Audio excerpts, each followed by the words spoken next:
Hi there, it's Nicole McGurk for Simon Says Stamp, and today I'm working with the May 2014 card kit, creating watercolor text backgrounds with one of the word stamps in the stamp set included in the kit this month. I used the word hey. It's a great big bold greeting stamp in the stamp set, and because it's a solid outline, I thought it would work well to create a whole background of text.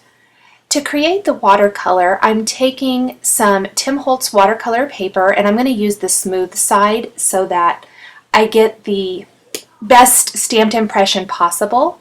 And then I have just 3 colors shown here, but I actually am going to use 4 complementary type of colors, or 4 colors that I think look nice together. And I'm going to ink up the first one, and I'm going to spritz it with some water using the Ranger Mini Mister, probably from about 8 to 10 inches away, I would say. I want it to be pretty wet because I want the color to kind of move, you can see there, when I stamp it on the paper. And I hold it in place for just a second to kind of help that ink and water absorb into the paper. So once I have my first stamped impression on the watercolor paper, I'm going to move on to the next color, and I'm going to just continue this over and over. I'm not going to mist all of them right on my craft mat now. I'm going to mist them over to the side so that I don't have to clean up each time. But depending on how much water you put or mist your stamped image, it will change how the stamped impression looks. So some of them may look a little bit neater than others. I'm going to do the picked raspberry now. For this card, I used wild honey, spiced marmalade, picked raspberry, and barn door. I love these colors together. This is kind of a different color combination, especially for this card kit. This is one of my favorite distress ink combinations, but this card kit is more of a boy or masculine themed card kit, and I wanted to show how the stamps would work for creating maybe a card for a girl as well. So the 2 card samples are the exact same card, just in different colors. So one is definitely boy themed and the other one is girl themed. I'm going to stamp my next image here, and I'm just creating diagonal rows. When I create text backgrounds, or even sometimes just repeating image backgrounds, I find that I really like doing them on the diagonal. I'm not sure why. Now when I stamped this one with the wild honey, I didn't feel like it was very watercolor-ish the first time. So without re-inking the stamp or cleaning it, I misted it with some additional water and just stamped it right on top of that image again. And it gave it a little bit more water. I want that water to pool on the paper and have the ink move.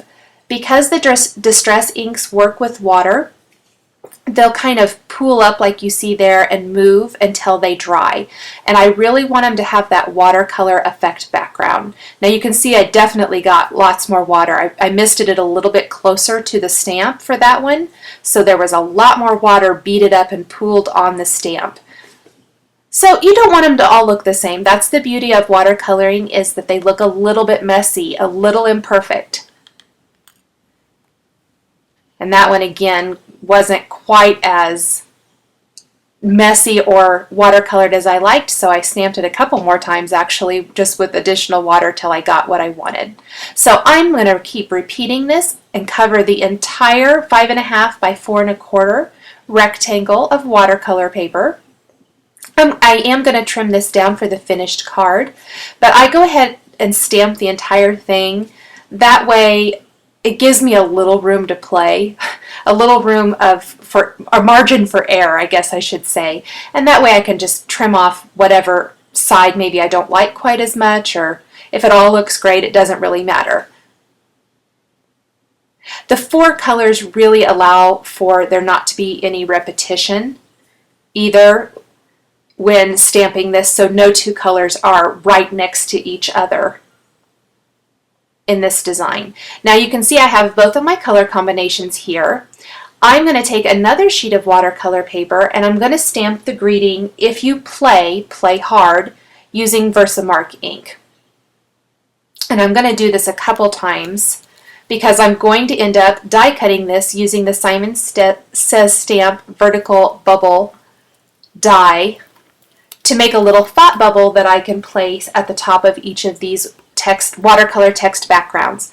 I'm going to use a little clear embossing powder over both of these greetings, and then I will heat that up and I will die cut both of these out using the vertical thought bubble die. And I didn't video that.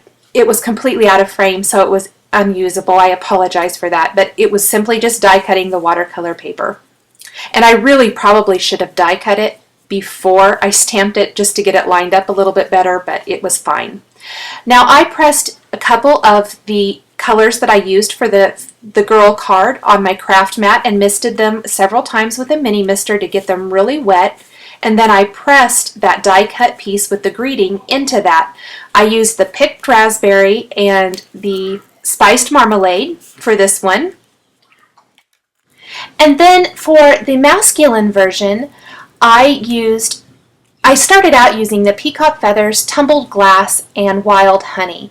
And while I love these colors and they looked great on the text background when used individually, I found that when I used the tumbled glass, it really it just didn't show up with the peacock feathers.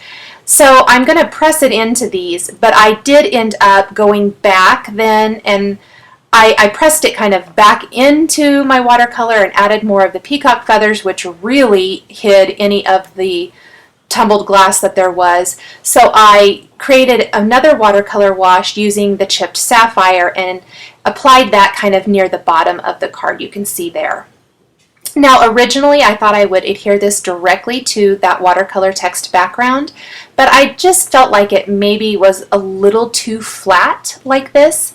So I did pop it off, and I am going to use some foam adhesive to secure that black cardstock border to the watercolor piece with the greeting, and then I will pop all of this up on my card.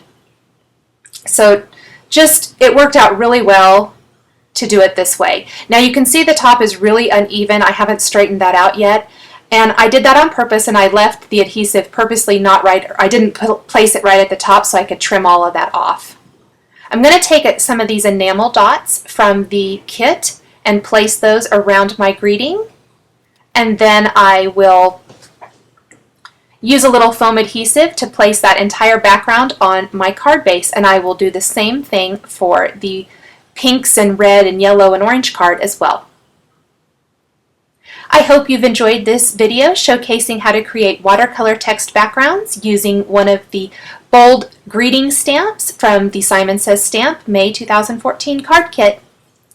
The supplies I used are listed below the video on YouTube. Thanks for watching, and we will catch you next time.